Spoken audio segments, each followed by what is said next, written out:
The finality of the door closing was not a loud bang, but a soft, oiled click that sounded more like a judgment than an action. For 16-year-old Alara, that quiet sound was the end of one world and the violent, unceremonious birth of another. On the other side of that polished oak was her uncle, a man whose grief for his sister had curdled into a resentful sort of pragmatism.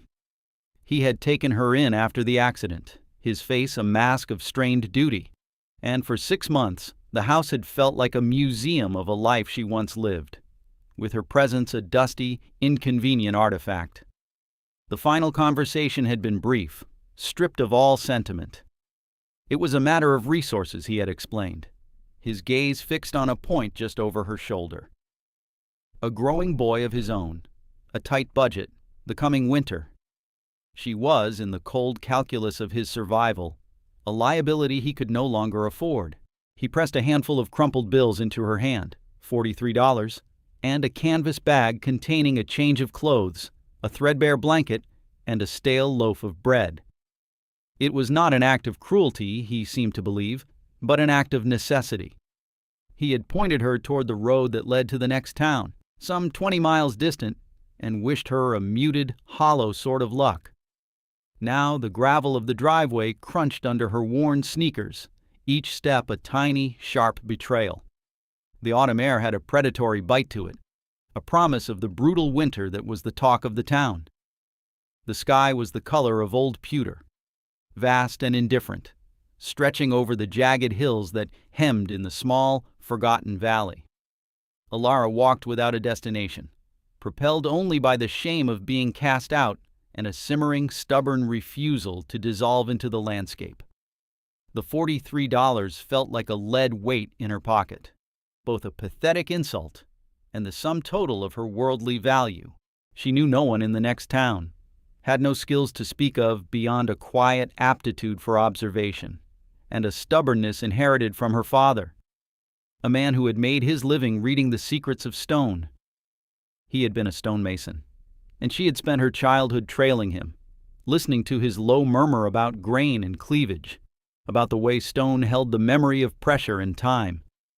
Those memories were useless now, she thought, just more weight to carry. The first night was a lesson in humility. She found a small copse of pine trees off the main road, the ground thick with a carpet of needles that offered the illusion of insulation. She ate a third of the bread, the dry crumbs scratching her throat, and wrapped herself in the blanket. But the cold was not a simple absence of heat. It was an active, invasive force. It seeped through the thin wool, through her jacket, and settled deep in her bones. It was a physical presence, a weight that pressed down on her chest and made each breath a conscious effort. She lay awake for hours, listening to the wind moving through the pines, a sound like a distant, mournful ocean. She thought of her uncle's house, of the soft glow of the thermostat, and the hum of the furnace. She did not feel anger, not yet.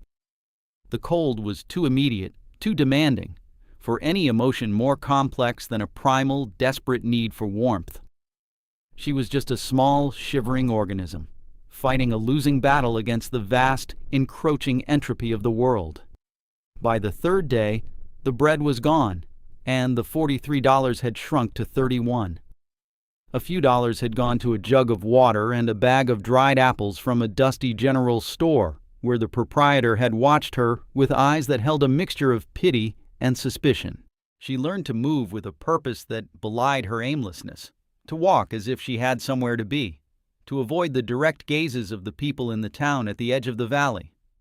Their faces were closed, their kindness reserved for their own. She was an outsider, a ghost haunting the periphery of their lives. The rumors had already begun to circulate, carried on the same wind that chilled her to the bone. The orphan girl, turned out by her own kin. A tragic story whispered over coffee cups and fence posts, but one that inspired no action. She was a problem, and in a town where life was a series of problems to be managed, a new one was not welcome. Her wandering took her away from the town and toward the river. It was late autumn, and the water was low. a sluggish gray ribbon cutting through a wide bed of pale, sun-bleached stones. But this was not the main river.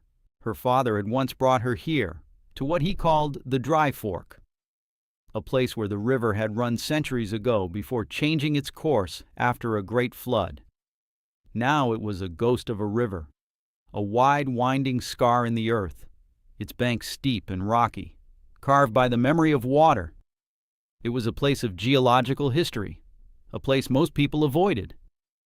It was considered useless land, too rocky to farm, too remote to build on. It was a place of endings. For Alara, huddled against a rock outcropping to shield herself from the relentless wind, it felt like a fitting destination.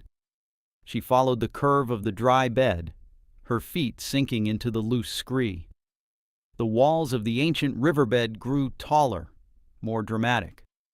Centuries of erosion had sculpted the sandstone and limestone, creating overhangs and shallow alcoves. And then she saw it. It wasn't large, not at first glance. It was a shadow in the rock face, a dark mouth partially obscured by a tumble of old boulders, and a stubborn skeletal bush. It was a cave. Curiosity, an instinct she thought had been frozen out of her, stirred faintly. She scrambled over the rocks, her hands raw and cold, and peered inside. The air that flowed out was still and cool, but it lacked the vicious biting edge of the wind. It smelled of damp earth, of stone, and of a deep, profound quiet. Hesitantly, she stepped inside.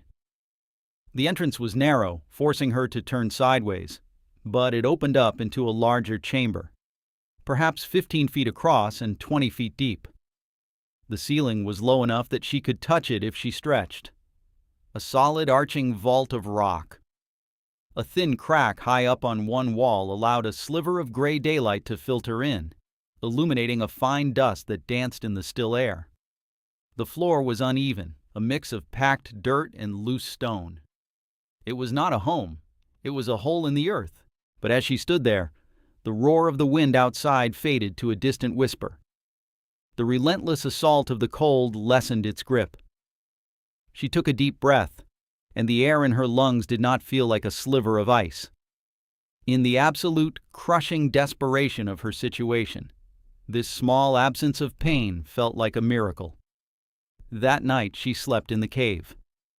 She cleared a small patch of floor from the sharpest rocks, laid down her blanket, and curled into a tight ball. For the first time in nearly a week, she slept for more than an hour at a time.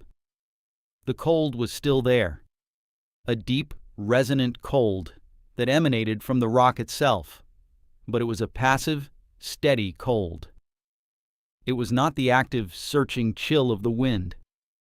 It was the difference between a still lake and a raging river. One could kill you with time, the other with immediate, violent force. She chose time. In the morning, a thought began to form. A fragile, tentative thing born of desperation and a faint echo of her father's voice. He had once been rebuilding a stone hearth for a wealthy client and had taken her along. He had tapped the great stone lintel above the fireplace. "This stone," he had said, his voice soft with reverence, "it breathes Alara. Not like we do. It breathes heat. In the summer it soaks up the sun all day and sighs it back out all night. In the winter it holds the memory of the fire long after the embers are gone." He called it thermal mass, a simple principle of physics. Dense materials absorb and store thermal energy slowly, and they release it just as slowly. A log cabin heats up fast and cools down fast. A stone house takes forever to warm up, but once it's warm, it stays warm. It holds the memory of heat. She looked around the cave, her eyes tracing the solid, unbroken mass of rock that surrounded her. The Earth itself was a massive thermal battery. Deeper down, the planet's temperature was constant, unaffected by the fleeting seasons on the surface. This cave was a bridge to that stability. The rock around her was a massive, millions of tons insulator. The wind could howl, the snow could fall, the air temperature could plummet to lethal lows. But the rock would only respond with a glacial, measured slowness. It would remember the mildness of the day before, and the week before that. It would not let the savage, immediate cold in. The idea was insane. It was the thought of a desperate, half-frozen child. Live in a cave through a mountain winter? People died in well-built houses in this part of the country. But the alternative was nothing. The alternative was to lie down in the pines and let the cold take her. The alternative was to walk to the next town and become a ward of a state that had no resources and less compassion. This cave, this worthless hole in a forgotten riverbed, was the only thing she had. The plan, as it formed, was not a grand vision, but a series of small, practical questions. How to seal the entrance against the wind. How to create a safe way for smoke from a fire to escape. How to make the floor bearable. How to survive. Her first trip back into town was different. She was no longer a ghost. She was a scavenger. She walked into Silas's Hardware, a place that smelled of sawdust, metal, and old-fashioned integrity. Silas was a man in his late 60s, with hands as gnarled as oak roots, and eyes that had seen a half-century of the town's small triumphs and quiet tragedies. He watched her as she moved through the aisles, her gaze lingering on things no 16-year-old girl should be interested in. Stovepipe, high-temperature mortar, door hinges, a small hand axe. She brought her meager selections to the counter. A 6-foot length of 4-inch stovepipe, a small bag of fire clay cement, and a box of long, heavy nails. Silas tallied the cost, his movements slow and deliberate. $17.41, he said, his voice a low rumble. He looked at her, truly looked at her, for the first time. He saw the chapped lips, the dark circles under her eyes, the fierce, hunted look she was trying to hide. This is an odd collection for a young lady. It's for a project, Alara said, her voice thin but steady. She counted out the money, her remaining $20-some a pathetic little pile on the counter. A school project, he pressed gently. Something like that. He sighed, a sound of deep, weary resignation. He knew the stories. He knew who she was. He pushed $2 back across the counter. Store discount, he mumbled, not meeting her eyes. You be careful with that cement. It sets up fast. And don't you go trying to light a fire somewhere you shouldn't. An old barn, a shed. They go up like tinder in this dry air. I'll be careful, she promised, her voice catching with an unexpected wave of gratitude for this small, gruff kindness. She gathered her supplies and walked out, the weight of the stovepipe awkward but reassuring. It was the first piece of her salvation. The work was brutal, a slow, grinding war against the unyielding stone. Her first task was the door. She scavenged wood from the riverbed, old, gnarled pieces of driftwood, bleached silver by the sun and hardened by time. They were twisted and uneven, but they were strong. Using the hand axe and the heavy nails, she began to construct a crude but solid frame that would fit into the mouth of the cave. Her hands, soft from a life of books and schoolwork, were quickly covered in blisters that broke, bled, and eventually hardened into calluses. Each swing of the axe sent a jarring shock up her arm. Each nail driven into the dense, aged wood was a victory. She wove smaller branches and sticks between the larger frame pieces, creating a dense lattice. While she worked, she saw him. Constable Miller. He drove his dusty town cruiser down the old access road that ran parallel to the dry riverbed. He was a man who carried his authority like a shield, his face set in a permanent expression of mild disapproval. He stopped the car and watched her for a long time as she struggled to haul a heavy log into place. Finally, he got out and walked toward her, his boots crunching on the gravel. "That's far enough," he called out when he was 20 yards away. "What do you think you're doing here, girl?" Alara's heart hammered against her ribs, but she straightened up, forcing herself to meet his gaze. "I'm not on anyone's property." "This is unincorporated county land," he said, as if reciting a statute. "It's not a campground. And it's certainly not a place for a child to be playing vagrant. I've had half a dozen calls about you." "I'm not playing," she said, her voice quiet but firm. "I'm living." Miller scoffed, a harsh, dismissive sound. "Living? In a hole in the ground? Winter's coming. The first real snow and you'll be a block of ice. I'm telling you for your own good, and as a matter of official warning, you need to move on. There's a bus to the city that leaves tomorrow morning. I suggest you be on it." "I don't have money for a bus to the city," she said. The truth of it's stark and simple. "Then you'd best figure something out," he said, his patience clearly exhausted. "I don't want to have to come back here and haul you out. This is your only warning." He turned without another word, got back in his car and drove away, leaving a cloud of dust and the heavy weight of his ultimatum hanging in the air. The constable's threat lit a fire under her. She worked with a frantic, desperate energy. The next step was the most crucial: the chimney. A fire inside the cave without proper ventilation would be a death sentence. A slow, silent poisoning by carbon monoxide. She identified the thin fissure in the ceiling as her only hope. It was too small, but it was a start.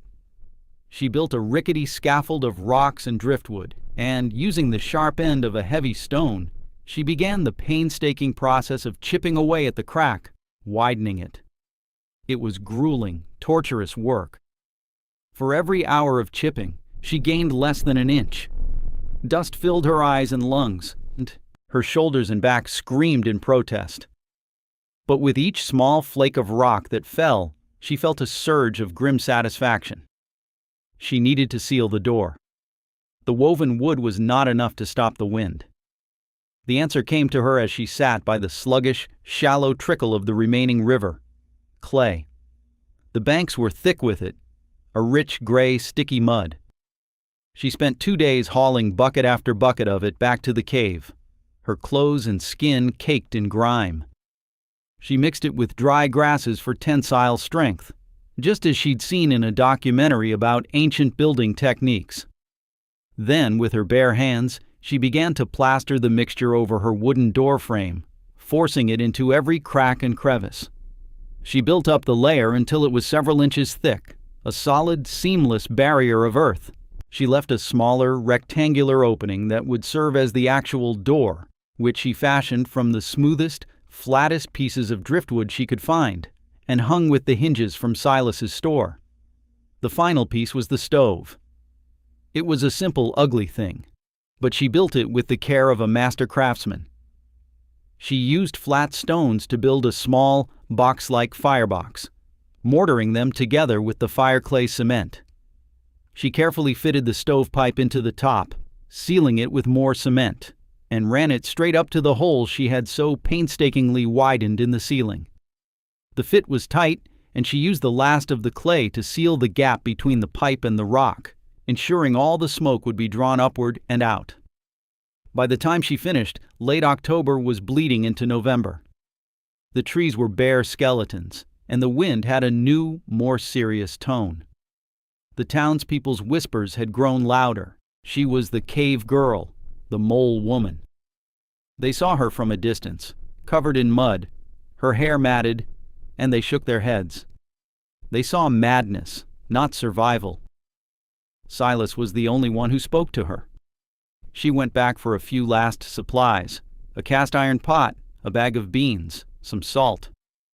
"The first snow is in the forecast for this weekend," he said, his voice laced with genuine concern. He didn't ask what she was building anymore.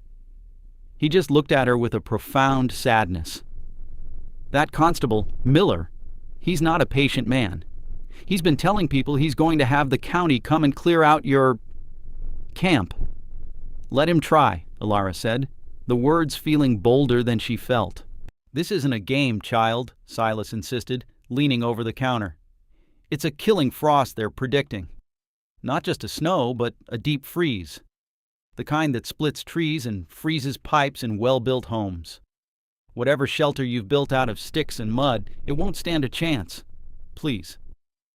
I have a sister in the next county. I can give you the bus fare." She looked at the old man, at the kindness in his weary eyes, and for a moment she wavered. The thought of a warm bed, a hot meal, was a powerful temptation. But then she thought of the cave. She thought of the solid rock, of the weeks of her own sweat and blood that she had poured into that small, dark space. It was hers. It was the only thing in the world that was hers. To abandon it now would be to admit that her uncle, the constable, the whole town, had been right all along. That she was worthless, and her ideas were foolish. "Thank you, Mr. Silas," she said, her voice soft but resolute. "But I have to see it through." He just shook his head slowly, a man watching a tragedy he was powerless to prevent. "God help you then," he whispered as she walked out the door. She spent the next 2 days gathering firewood, creating a massive pile just inside the cave entrance. She stacked it tight and high, a fortress of fuel. She sealed the last of the cracks around her small door with a final layer of clay and brought her meager possessions inside: the blanket, the pot, the food, the axe. And then she waited. The storm did not arrive gently. It came in like an invading army. The sky turned a bruised, violent purple-gray. The wind began to shriek, a high, keening sound that scraped at the nerves. Then the snow started, not as flakes, but as a blinding horizontal wall of white. Alara stood for a moment at the entrance, watching the world disappear. Then she stepped inside, pulled her small wooden door shut, and dropped a heavy wooden bar into place. The silence was immediate and absolute. The shrieking wind was gone, replaced by a deep, low hum that was more felt than heard. The vibration of the storm against the massive body of the hill. It was dark, the only light coming from the faint glow of embers in her new stove. She added a few small pieces of wood and the flames caught, casting a warm, dancing light across the stone walls. The smoke drew perfectly up the flue, a thin, steady stream disappearing into the rock above.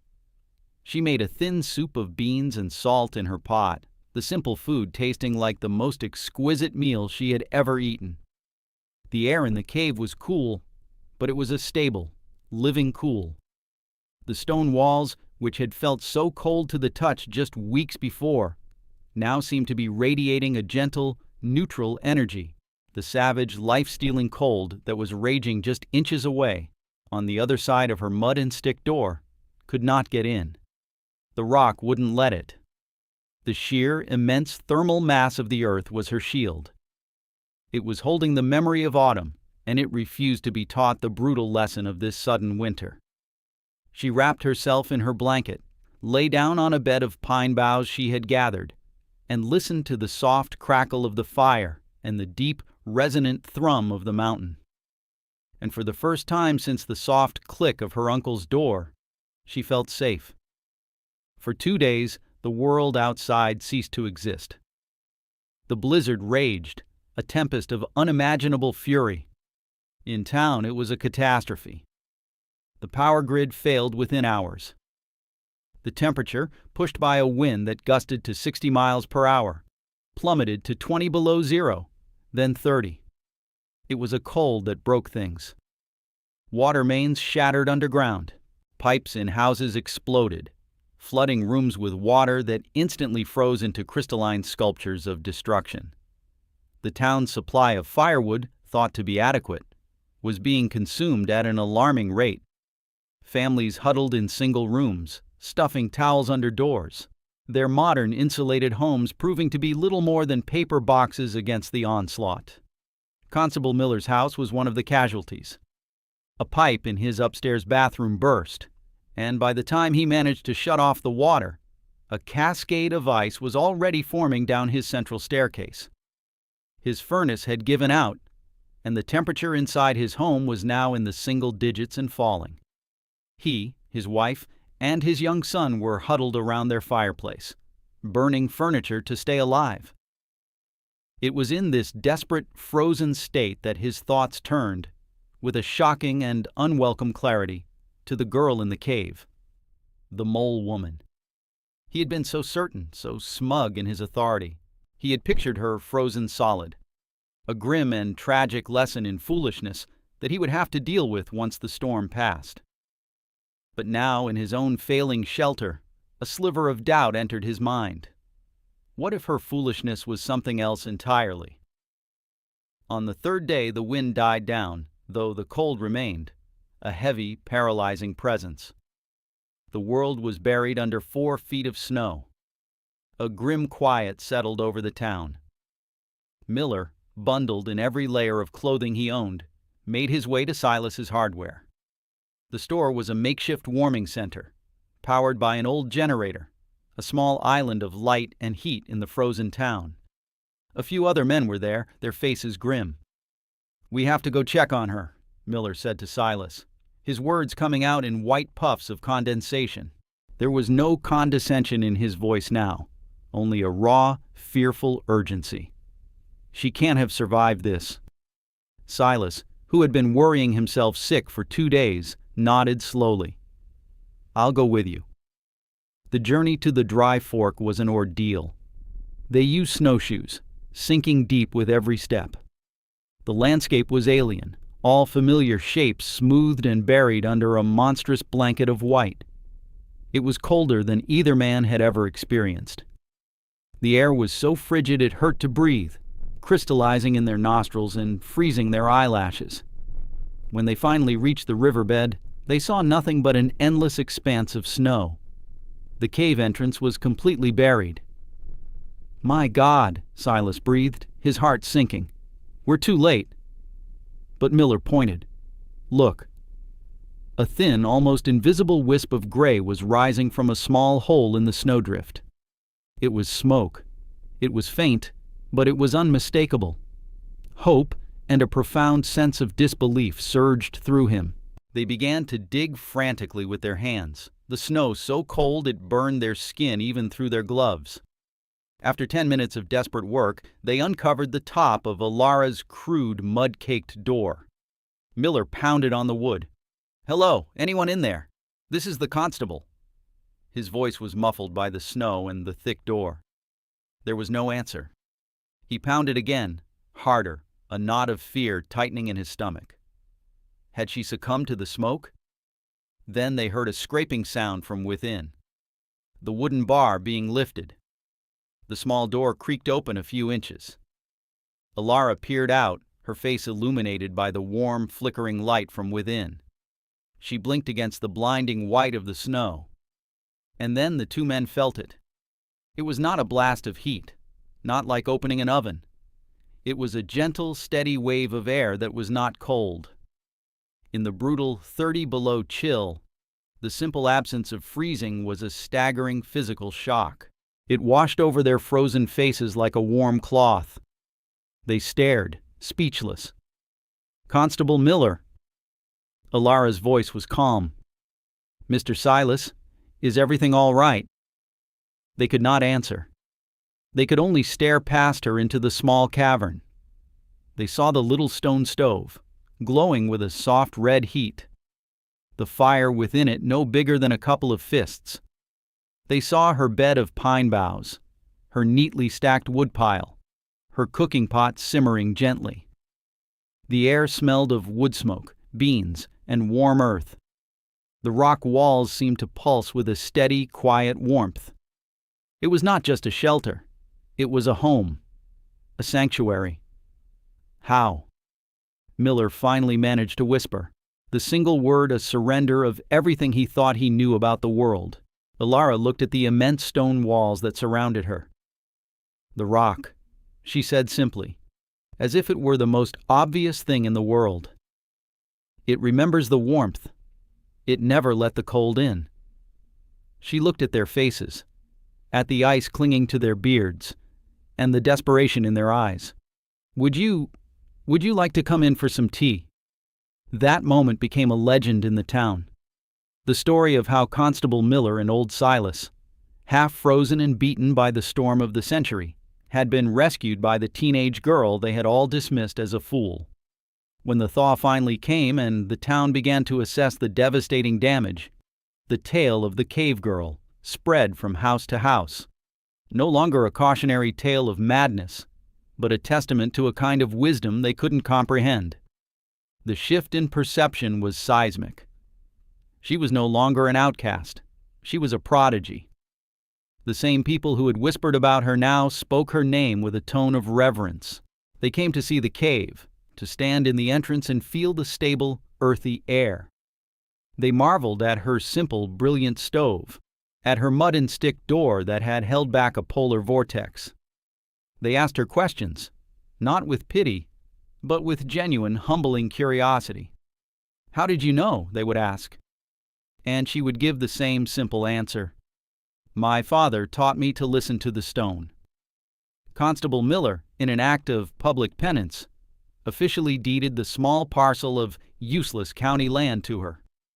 Silas gave her a line of credit at his store, telling her to take whatever she needed, paying her back, he said, for teaching an old man a lesson he should have learned long ago. Her uncle, hearing the stories, drove out to the cave one day. He stood awkwardly at the entrance, his face a mixture of shame and disbelief. He offered to let her come back. She politely but firmly declined. She was already home. Years passed. Alara never left the Dry Fork. With the help of Silas and others who now saw her as a visionary, she expanded her dwelling. She did not abandon the cave, she integrated it. She built a small, beautiful cottage of stone and reclaimed wood against the rock face, with the cave itself becoming the warm, stable heart of the home, a natural root cellar, and a geothermal heat sink that kept the house cool in the summer and warm in the winter. Architects and engineers came to study her design, this perfect marriage of simple construction and profound environmental wisdom. Her home used a fraction of the energy of a conventional house, and it was impervious to the whims of the increasingly volatile weather. The Alara method, as it came to be known, became a model for sustainable building in cold climates. She lived a long and quiet life in the curve of the ancient riverbed, a life of peace and security earned with her own two hands, and a stubborn belief in a forgotten truth. She became a quiet fixture of the community, a source of sage advice on matters of building, weather, and resilience. She never lost her reverence for the deep, slow wisdom of the earth. The story serves as a powerful reminder. It tells us that what society deems worthless is often where true value lies hidden. It speaks to the courage required to trust an unconventional idea, to stand alone against the chorus of doubt and mockery. The world is full of loud, immediate forces, the howling wind of public opinion, the flash freeze of conventional judgment. But beneath it all lies a deeper, slower, and more powerful truth, like the steady, abiding warmth held deep within the rock. True sanctuary is not always found in the structures we are told to build, but in the ones we have the insight, the courage, and the desperation to discover for ourselves. It is a lesson written not in books, but in stone itself, that the most profound strength is often quiet, the most enduring shelter is often overlooked, and the greatest wisdom is found not in conquering nature, but in listening to its oldest, deepest secrets.